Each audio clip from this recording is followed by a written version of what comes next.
DCB മീഡിയയുടെ പുതിയൊരു വീഡിയോയിലേക്ക് സ്വാഗതം. ഇന്ന് ജനുവരി 2 വെള്ളി. ഇന്നും തുടർന്നു വരുന്ന ദിവസങ്ങളിലും നിങ്ങൾ അറിഞ്ഞിരിക്കേണ്ട പ്രധാനപ്പെട്ട വാർത്താ അപ്ഡേറ്റുകളാണ് ഷെയർ ചെയ്യുന്നത്. ചാനൽ ആദ്യമായി കാണുന്നവർ സബ്സ്ക്രൈബ് ചെയ്യുക, വീഡിയോ ഇഷ്ടമായാൽ ലൈക്ക് ചെയ്യുക, ഫേസ്ബുക്കിൽ കാണുന്നവർ പേജ് ഫോളോ കൂടി ചെയ്യുക.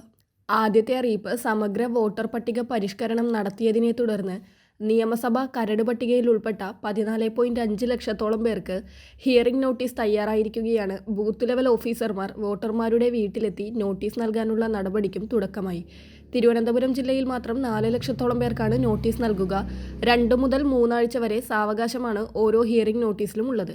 നോട്ടീസിന്റെ പകർപ്പ് വോട്ടർക്ക് നൽകിയ ശേഷം അസൽ നോട്ടീസ് BLO ഒപ്പിട്ട് വാങ്ങും. തുടർന്ന് വോട്ടറുടെ ഫോട്ടോ എടുത്ത ശേഷം അതും അസൽ നോട്ടീസും BLOമാർക്കുള്ള മൊബൈൽ ആപ്ലിക്കേഷൻ വഴി അപ്ലോഡ് ചെയ്യും.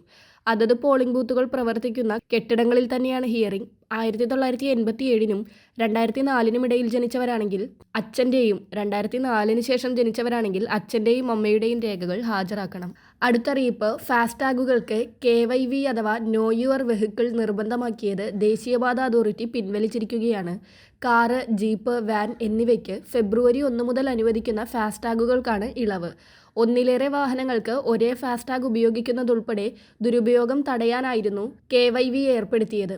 വാഹനത്തിൻ്റെയും ഫാസ്ടാഗിൻ്റെയും ചിത്രങ്ങളും RCയുടെ ഡിജിറ്റൽ പകർപ്പും ഫാസ്ടാഗ് അനുവദിച്ച ബാങ്കിൻ്റെ വെബ്സൈറ്റിൽ അപ്ലോഡ് ചെയ്യണമെന്നായിരുന്നു വ്യവസ്ഥ. ഇതൊഴിവാക്കുന്നതിനാണ് KYV പിൻവലിക്കുന്നത്.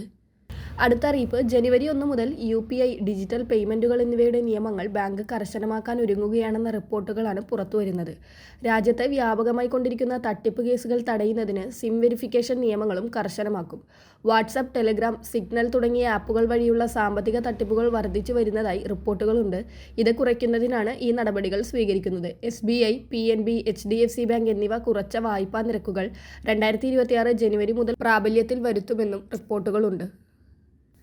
അടുത്ത അറിയിപ്പ്, എല്ലാ വർഷവും 1-ാം തീയതിയാണ് എണ്ണ വിതരണ കമ്പനികൾ ഗ്യാസ് സിലിണ്ടർ വില പുനഃക്രമീകരിക്കുന്നത്. അതിൻ്റെ അടിസ്ഥാനത്തിൽ ജനുവരി മാസത്തിലും ഗ്യാസ് സിലിണ്ടർ വില പുനർനിശ്ചയിച്ചിരിക്കുകയാണ്.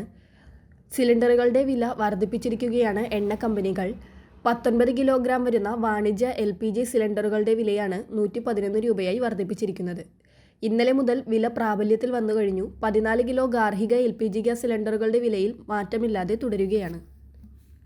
അടുത്തറിയിപ്പ്, ഇന്ധന സർചാർജ് കൂട്ടിയിരിക്കുകയാണ് KSEB. ഇതോടെ പ്രതിമാസ ബിൽ നൽകുന്നവർക്ക് വൈദ്യുത നിരക്കിൽ വർധനവുണ്ടാകും. ദ്വൈമാസ ബില്ലുകാർക്ക് നേരിയ കുറവുണ്ടാകും. യൂണിറ്റിന് 3 പൈസയുടെ വർധനവാണ് പ്രതിമാസ ബില്ലുകാർക്കുണ്ടാവുക.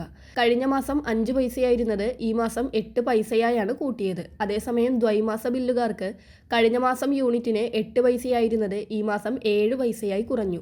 നവംബറിൽ 18.45 കോടിയുടെ അധിക ബാധ്യത ഉണ്ടായതായും ഇത് നികത്തുന്നതിനാണ് സർചാർജ് എന്നുമാണ് KSEBയുടെ വിശദീകരണം. വളരെ പ്രധാനപ്പെട്ട ഈ വാർത്താ അപ്ഡേറ്റുകൾ മറ്റുള്ളവർക്കു കൂടി ഷെയർ ചെയ്യുക.